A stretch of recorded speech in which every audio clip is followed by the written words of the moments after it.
Morning, নমস্কার। আমি Mampi, homemaker মাম্পির আরও একটি নতুন ব্লগে আপনাদের সবাইকে স্বাগত জানাই।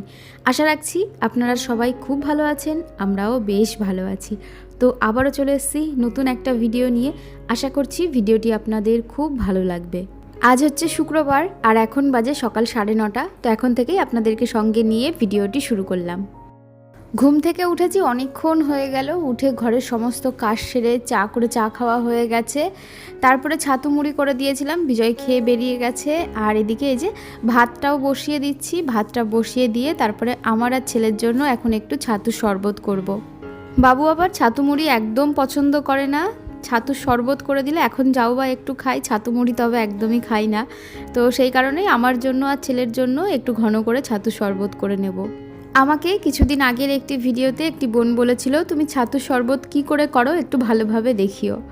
আমি এখানে প্রথমেই আখের গুড়টাকে 10-15 মিনিট মতো জলে ভিজিয়ে রেখেছিলাম, তারপরে গুলিয়ে ছেঁকে নিয়েছি, কারণ ছেঁকে নিলে ভালো হয়। অনেক ক্ষেত্রে আখের গুড়ের মধ্যে না নোংরাও থাকে, সেই কারণেই ছেঁকে নিয়েছি।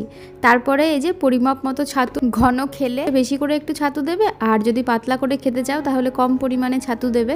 তারপরে একটু ঠান্ডা জল মিশিয়ে অর্ধেক মতো পাতিলেবু আমি এর মধ্যে চিপে দিচ্ছি। তারপরে সব কিছু খুব ভালোভাবে মিশিয়ে নিলেই হয়ে যাবে একদম হেলদি ছাতুর শরবত।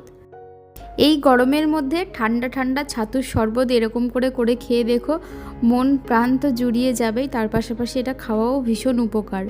তো চলো, এদিকে ছাতুটা গুলে নিয়েছি, এখানে আমার জন্য 1 গ্লাস আর বাবুর জন্য 1 গ্লাস করে নিয়েছি। বাবু পাশের ঘরে পড়তে বসেছে, তো ওকে 1 গ্লাস দিয়ে আসি, তারপরে আমিও নিয়ে একটু বসে খেয়ে তারপরে রান্নায় হাত দেব। আমি সেই সেকেলে যুগের চিন্তা ভাবনাওয়ালা পরিবার থেকে বিলং করি, সেরকমই মেন্টালিটি অনেকটা বলতেই পারেন। আমাদের ছোটোবেলার থেকে শেখানো হয় কারোর মুখে মুখে তর্ক করতে নেই, কাউকে জবাব দিতে নেই।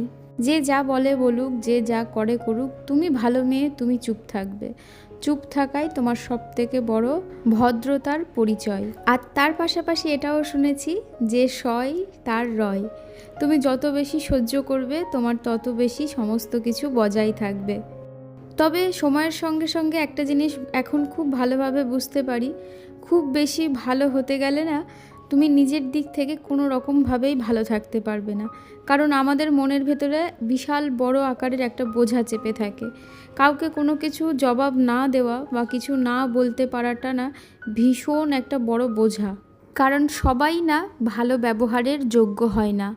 যখন কেউ আমাকে সামনের থেকে এসে কোনো খারাপ মন্তব্য করে, সেই স্থিতিতে দাঁড়িয়েও আমি সামনের জনার কথা ভাবি যে তাকে আমি কোনো উত্তর দিলে তার যাতে খারাপ না লাগে, কারণ কারোর জায়গা বুঝিয়ে দিতে 2 মিনিট সময় লাগে।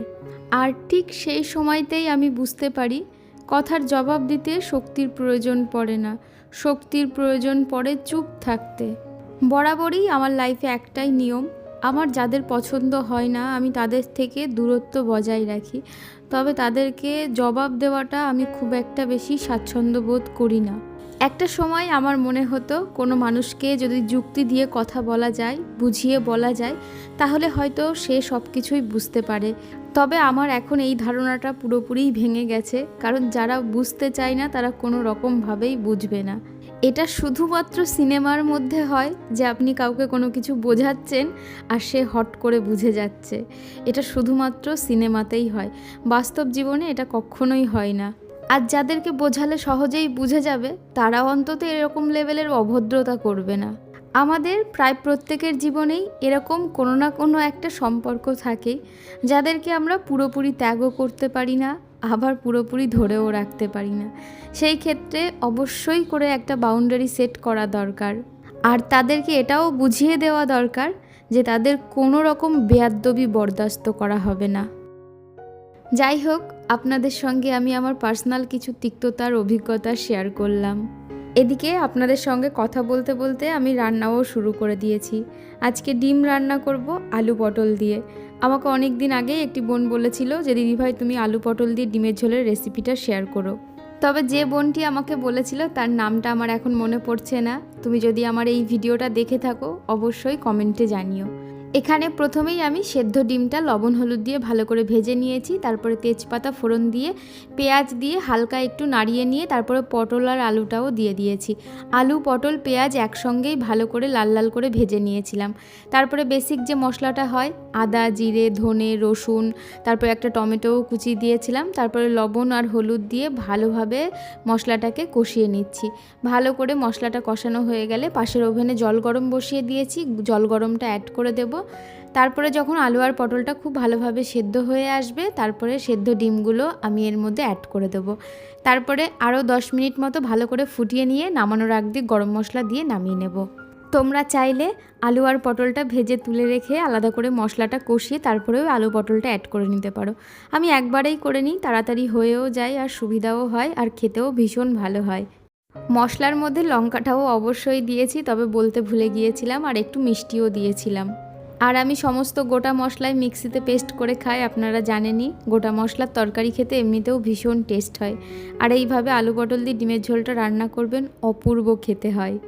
যাই হোক, ওদিকে সকালবেলাতে কিছু ফল এনেছিল, তো ফলগুলোকে সব টেবিলের ওপর গুছিয়ে রেখে এসেছি। আর এদিকে এই যে আলু পটল দিয়ে আমার ডিমের ঝোলও তৈরি হয়ে গেছে, গরম মশলাও মিশিয়ে দিয়েছি। তো এবার আমি নামিয়ে নেব। ওদিকে রান্না করে তরকারি টেবিলের ওপর রেখে বাসন মেজে রান্নাঘরটাকেও খুব ভালোভাবে পরিষ্কার করে নিচ্ছি। তারপরে স্নান করতে যাব, স্নান টান করে এসে ভেন্ডিও সেদ্ধ দেব। আপনারা অনেকেই আমার ভেন্ডি সেদ্ধ খাওয়া দেখতে দেখতে হয়তো বিরক্তিই হয়ে গেছেন, তবে সত্যি বলতে আমার না খুব ভালো লাগে খেতে, আর ভীষণ স্বাস্থ্যকরও। ভেন্ডির মধ্যে প্রচুর পরিমাণে ফাইবার থাকে। যদিও আমরা স্যালাড খাই, তবে স্যালাডে খুব একটা বেশি ফাইবার থাকে না। এক্সট্রা করে যে দিনগুলোতে আমি তরকারি করতে পারি না সেই দিনগুলোতে না আমি একটু এরকম সেদ্ধ টেদ্ধ করে নিই, তাহলে সবজিটাও খাওয়া হয়, মানে ফাইবারটাও পেটে যায়, তবে কোনো রকম তেল মশলা ছাড়া। যাই হোক, ওদিকে কথা বলতে বলতে সমস্ত কাজ স্নান সব হয়ে গেছে। এখন সোজা চলে এসেছি দুপুরের খাবারের টেবিলে। এই হচ্ছে আজকের দুপুরের মেনু। ভেন্ডি সেদ্ধ রয়েছে, একটু স্যালাড রয়েছে, আর তার সঙ্গে এই যে ভীষণ টেস্টি এই ডিমের ঝোলটা খেতে লাগে। এমনিতেই আমার ডিম খেতে ভীষণ ভালো লাগে, আপনাদেরকে বলি। আর এরকম আলু পটল দিয়ে ডিমের ঝোলটা না খেতে খুব ভালো হয়। আপনারাও এইভাবে বাড়িতে করে খেয়ে দেখতে পারেন, ভীষণ ভালো লাগে খেতে। জানি অনেকেই হয়তো আপনারা এইভাবে করে খান। যাই হোক, ভিডিওটা আর বেশি বড় করব না। আর আজকের ভিডিওটা আপনাদের কেমন লাগলো অবশ্যই কমেন্ট করে জানাবেন। ভালো লাগলে একটি লাইক করবেন। আর যারা নতুন বন্ধুরা রয়েছেন, প্রথমবার আমার ভিডিওটি দেখছেন, আপনারা চাইলে সাবস্ক্রাইব করে আমার পাশে থাকতে পারেন। আবারও দেখা হবে নতুন একটা ভিডিও নিয়ে। ততক্ষণ সুস্থ থাকবেন, ভালো থাকবেন, টাটা।